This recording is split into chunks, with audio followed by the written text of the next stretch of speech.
La vida en 1372. Cerveza desde el amanecer. Cómo el alcohol formaba parte de la vida medieval. Antes de que el sol rompiera el horizonte sobre los tejados de pizarra de una ciudad como Brujas en 1372, antes de que el primer monje entonara los maitines en la oscuridad helada de una iglesia de piedra, antes de que el herrero encendiera su fragua o el panadero sacara el primer pan del horno, alguien ya estaba bebiendo cerveza. No era un borracho, no era un pecador arrastrándose desde alguna taberna de mala muerte. Era una madre dando el desayuno a sus hijos. Era un carpintero preparándose para una jornada de 10 horas sobre andamios de madera. Era, con toda probabilidad, cualquiera de los aproximadamente 40,000 habitantes que se apretujaban dentro de las murallas de esa ciudad floreciente, navegando por los canales del comercio y la supervivencia cotidiana. Y para entender este hecho con los ojos de la Edad Media y no con los prejuicios del presente, hay que comprender algo fundamental. El agua en el mundo medieval podía matarte. El miedo al agua sin hervir no era irracional ni supersticioso. Era una conclusión empírica extraída de generaciones de muerte. Los pozos se contaminaban con aguas fecales. Los ríos que cruzaban las ciudades del siglo XIV recibían los desechos de mataderos, tenerías y letrinas domésticas. Los registros parroquiales de ciudades como Londres, París o Gante muestran patrones recurrentes de muertes por enfermedades gastrointestinales que hoy reconocemos como disentería o cólera, vinculadas a la contaminación hídrica. Nadie en 1372 conocía el concepto de bacteria, pero todo el mundo sabía que beber del arroyo equivocado podía llevarte a la tumba antes de que terminara la semana. La cerveza, en cambio, era agua que había pasado por el proceso de la fermentación, lo que la hacía incomparablemente más segura. No era la cerveza lupulada y amarga que conocemos hoy, era la cerveza de Gruit, aromatizada con mezclas de hierbas como el milenrama, el romero silvestre y el bálago, más espesa, más turbia, más dulce, con un contenido alcohólico sorprendentemente bajo, que rondaba entre el 1 y el 3% en las variedades cotidianas. Era, en términos modernos, poco más que pan líquido, y esa metáfora es más precisa de lo que parece. Los médicos medievales, formados en la tradición de Galeno y la teoría de los 4 humores, clasificaban la cerveza no como un vicio, sino como un alimento. El Tratado de Proprietatibus Rerum, compilado por el fraile enciclopedista Bartolomeo Anglico, alrededor de 1240 y copiado en decenas de scriptoria a lo largo de los siglos siguientes, describía la cerveza como nutritiva, calentadora en su naturaleza y beneficiosa para el trabajador que agotaba su cuerpo en el esfuerzo físico. En la escala humoral, un cuerpo que sudaba, cargaba y tensaba sus músculos durante horas bajo el frío de la Europa norteña, necesitaba alimentos que restituyeran el calor interno, el principio vital. La cerveza cumplía esa función. No era una concesión al placer, era, según la lógica de la época, una medicina preventiva. Siguiendo este hilo desde la teoría hasta la cocina, conviene imaginar la mañana de un artesano en una ciudad como la que describen los libros de cuentas del gremio de los zapateros de York, conservados en fragmentos desde el siglo XIII en adelante.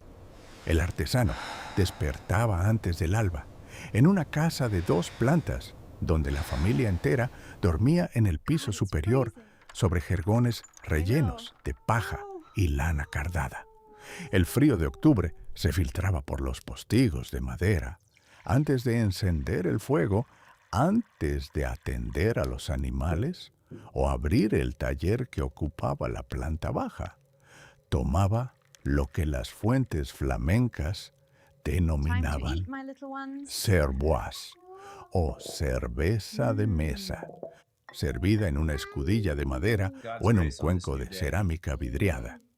Para el desayuno, esta bebida se acompañaba de pan de centeno oscuro o avena hervida, a veces con algo de queso curado o tocino salado en los hogares que podían permitírselo. Las familias de artesanos en la segunda mitad del siglo XIV, una época que había sobrevivido al trauma de la peste negra de 1348, gozaban paradójicamente de cierta mejora salarial. La escasez de mano de obra había elevado el precio del trabajo humano, y los registros salariales conservados en los archivos municipales de ciudades inglesas muestran que un carpintero o un albañil podía ganar el doble de lo que ganaba su abuelo antes de la plaga. Ese mayor ingreso se traducía, entre otras cosas, en cerveza de mejor calidad. Y aquí emerge otra capa de complejidad que la mirada moderna suele pasar por alto. La cerveza era también un eje económico de primer orden. Las cervecerías en el mundo medieval no eran establecimientos escandalosos, eran infraestructura. Los monasterios benedictinos y cistercienses de toda Europa producían cerveza en una escala que hoy calificaríamos de industrial. El libro de San Galo, el plano arquitectónico del monasterio ideal trazado en el siglo IX y que seguía siendo referencia siglos después, muestra con detalle las 3 cervecerías integradas en el complejo monástico. Una para los monjes, una para los peregrinos y una para los huéspedes distinguidos, produciendo cada una variedades de diferente calidad. Las reglas benedictinas permitían a cada monje recibir una cantidad diaria de cerveza, que las fuentes más generosas elevan a 1 litro, aunque el abad tenía potestad de reducirla como castigo disciplinario.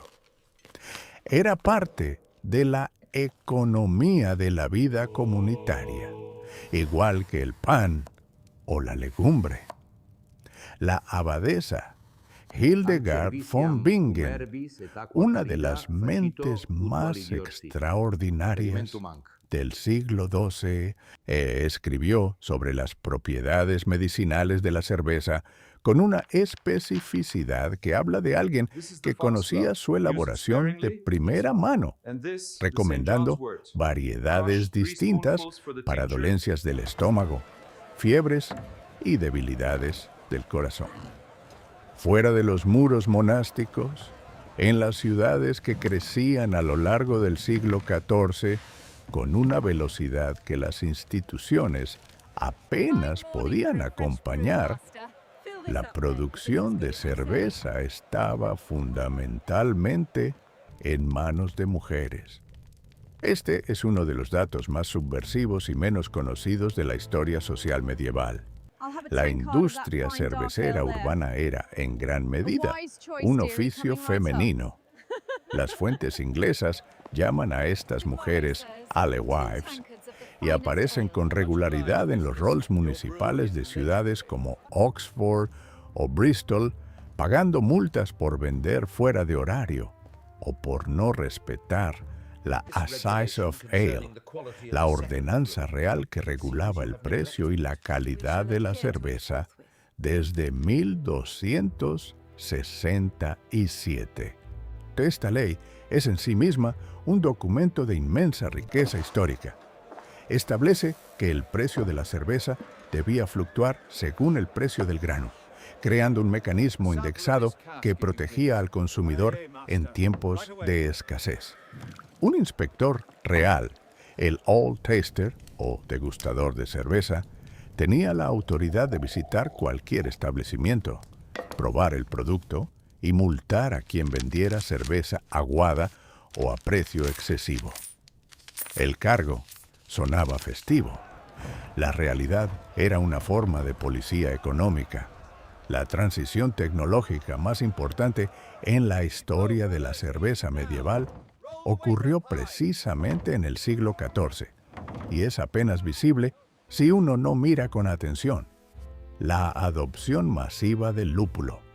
Los gremios cerveceros de Hamburgo, una de las ciudades de la Liga Hanseática, cuyo poder comercial transformó el norte de Europa, comenzaron a exportar cerveza lupulada a gran escala, alrededor de 1300. Y durante las décadas siguientes, ese modelo se fue imponiendo, por una razón que tenía menos que ver con el sabor que con la economía. El lúpulo conservaba la cerveza durante meses, permitiendo su transporte marítimo y almacenamiento en barriles a lo largo de las rutas comerciales del Báltico y el Mar del Norte. La cerveza de Gruit era local por necesidad. Se deterioraba en días. La cerveza lupulada era global por diseño. Podía viajar desde Hamburgo hasta Brujas, desde Lübeck hasta Londres. Los registros aduaneros de la primera mitad del siglo XIV, conservados en los archivos de la Hansa, muestran el ascenso meteórico de este comercio. La cerveza se había convertido en un producto de exportación, en una mercancía del mundo interconectado que los mercaderes medievales estaban construyendo con una energía que a veces supera nuestra imaginación retrospectiva. En las tabernas que jalonaban las calles sin pavimento de esas ciudades medievales, el alcohol cumplía además una función social que iba mucho más allá del consumo. La taberna o Alehouse era en muchos sentidos el equivalente medieval del ágora griega, el espacio donde se transmitían noticias, se cerraban contratos verbales, se resolvían disputas con el apoyo de testigos improvisados y se cantaban las canciones que un trovero o juglar de segunda categoría ofrecía a cambio de unas monedas y un plato de puchero. Los cuentos de Canterbury de Geoffrey Chaucer, escritos con precisión satírica en la última década de este mismo siglo XIV, empiezan en una taberna londinense, el Tabard Inn de Southwark, donde un grupo de peregrinos de toda condición social se reúne antes de emprender el camino hacia el santuario de Becket en Canterbury. No es una elección casual del autor. La taberna era el punto de confluencia de mundos que normalmente no se tocaban.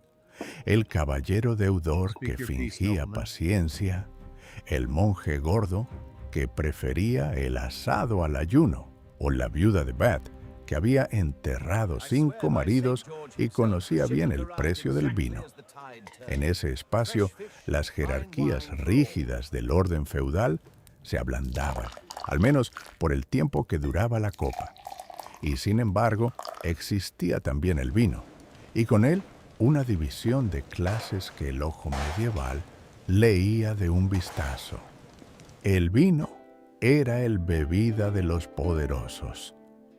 Los registros de los banquetes reales de Eduardo III de Inglaterra muestran consumos de vino de Burdeos, Gascuña y Renania, que hoy parecerían grotescos.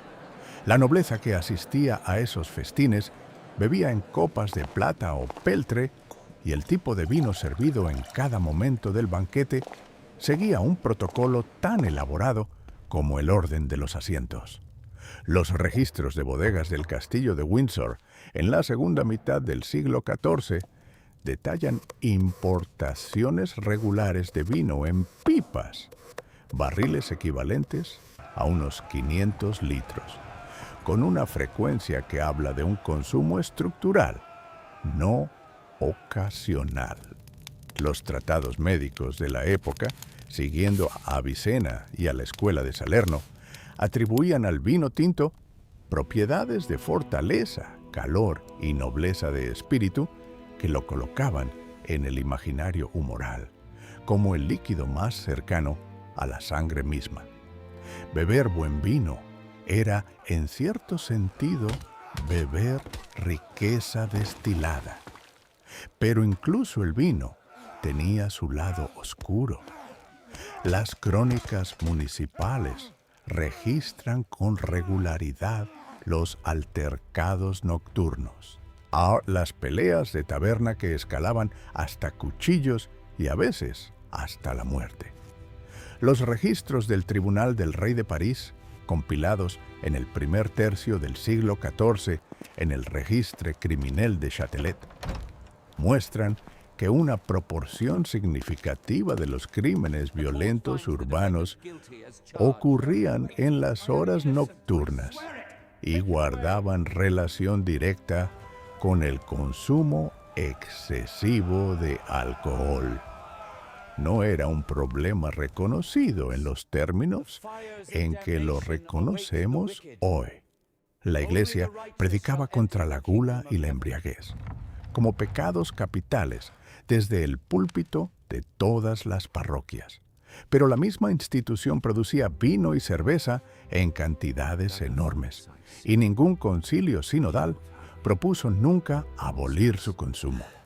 La línea entre el uso medicinal, el litúrgico, el social y el excesivo era una frontera negociada cotidianamente por cada individuo, cada familia y cada comunidad.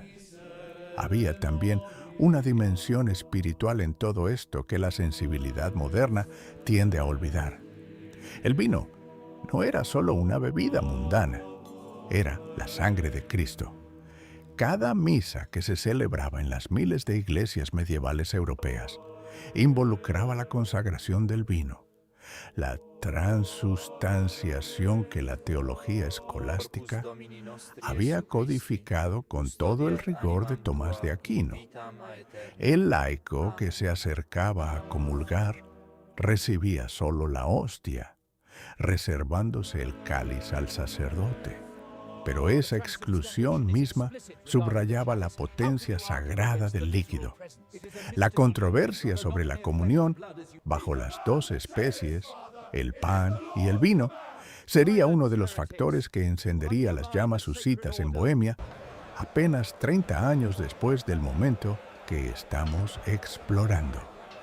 El alcohol y la teología en el mundo medieval estaban entrelazados de una manera que no admite separación limpia. Al caer la tarde en esa ciudad del norte europeo en 1372, que cuando las campanas de la iglesia mayor marcaban la hora de completas y los últimos rayos de luz se retiraban de las vitrales, el ciclo del día se cerraba con el mismo acompañante con que había comenzado. La familia del artesano cenaba en silencio relativo, con el cansancio del trabajo físico impreso en cada gesto. Sobre la mesa de madera sin pulir, junto al caldo de nabo y el resto del pan de la mañana, reposaba la jarra de cerveza. No era una concesión. Era una costumbre tan arraigada como rezar antes de comer. Era nutrición, era precaución sanitaria, era socialidad, era economía doméstica. Era, en todos los sentidos que importaban a la gente que la bebía, una tecnología de supervivencia tan elaborada y tan antigua como los mismos muros de la ciudad.